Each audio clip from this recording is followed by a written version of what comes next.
she says, we've known each other for 35 years at least. And I think that's probably right, maybe 36. I was engaged to be married, and I moved to the apartment we were going to be living in. And that happened to be just across the street from where Karen and this friend Hillary lived. And we decided to commute because we were driving from, or to carpool really is better, we were driving from the far west end of Richmond into downtown Richmond to work in this department store. And so we would meet and drive on out there. I had lost a roommate, well, I had a roommate that made other plans when I became engaged. And we went to way out in the west end of Richmond and drove into work. I don't really remember us socializing at all. Maybe we'd meet for coffee at work or something, but we like didn't do dinner and we didn't do those things. No. And I was still involved in the training department. Got married in December, which is just almost like a sacrilege in retailing. You don't not work in December if you're in department store business. But I did because I was in the training department. And soon after we got married, we got separated. And so at that point, Hillary, the roommate, was going to get married. And so Karen and I decided, oh, okay, let's see if we can do this together. What would you like to add? But in the meantime, during that year that we lived together, I remember a few silly things like, well, we'll have to grocery shop separately because I eat this, this, and this. That's what you said. Mm-hmm. And I said, well, I don't find anything wrong with that. I mean, we don't need to have, a line drawn in the refrigerator. Sounds good to me. That's what I'd done with my previous roommate. We had orange juice and milk and very separate things down the line, and we took care. And we really didn't share very much, to be honest. Friendship continued. Absolutely. And we took trips, to the Caribbean or other places. Our travel time was February. And I would talk to Nancy and kind of tell her where I wanted to go, and her response was, fine, you tell me when to show up and how much money I need to bring. That's correct. And so off we go, and we really have been to a lot of places.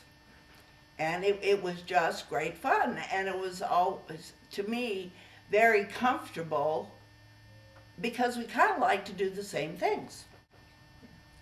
And that is, I think, critical to how long we have been able to keep in touch. And that is, I remember a conversation about, okay, what are we going to do about cleaning the house? And both of us going, yuck, I hate to clean the house. Fine, we'll hire someone to clean the house. Well, that was the first big win.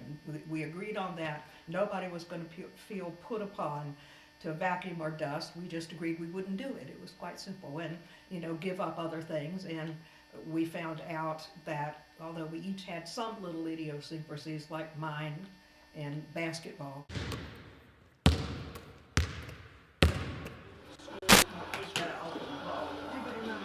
Kentucky Wildcats head coach John Calipari, the number 1 seed, second number 1 seed, Syracuse. Okay, it's all right. You can talk for a minute. In the East. Well, that's good because I'm going to open a bottle of wine. She knows me well enough to know what she's going to need to do differently, if anything.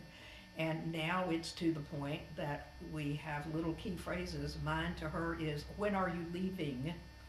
Meaning, I've had about enough of you and your OCD. What is that? OCD? Is that what I say you have? Yes, obsessive compulsive disorder. Right. Yes. With having to file this and having to fix that and not being able to do anything in a shortened period of time.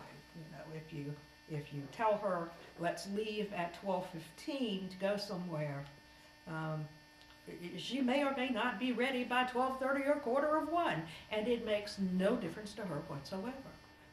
Well, it's all true. I don't know what to say, except that I don't wear a watch anymore. I had a watch of every single color.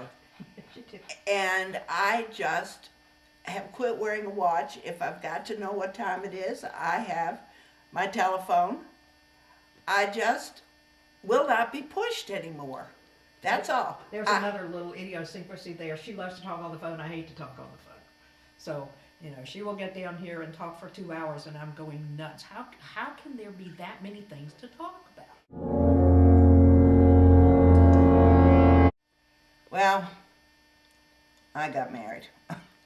I have lived in various states for various reasons. And I did get married, and I was in North Carolina.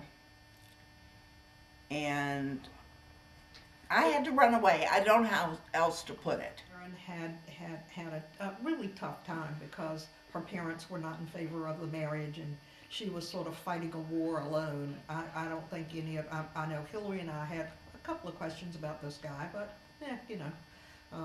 she was making a decision, and eventually when it didn't work out, we would keep in touch. If too long a period of time had gone by, I would call Karen and simply say, hello, what's wrong? Because if things were good, I would generally hear from her once a month, once every 6 or 8 weeks. And if I didn't, I could pretty well tell there was something going on.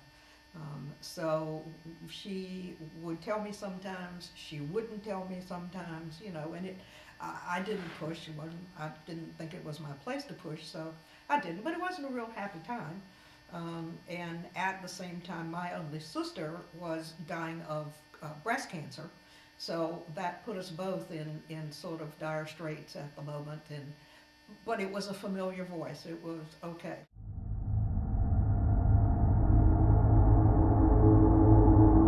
In Tupelo, Mississippi, which is where I was living. And literally, I was knocked down and run over by a vehicle. And as a result of that, I had a partial hip replacement. Well, from that day forward, I have been in pain. And that was in 2002. I will never forget it. And anyhow, yeah, of course it slowed me down. It brought me to a complete stop. And But that has, though, on our relationship, is if you want to pan up to that mirror beside. jeez. She's talking about that sign. After we moved in, and after I had deemed her the queen, I found this for her birthday. And this is now how she focuses her life.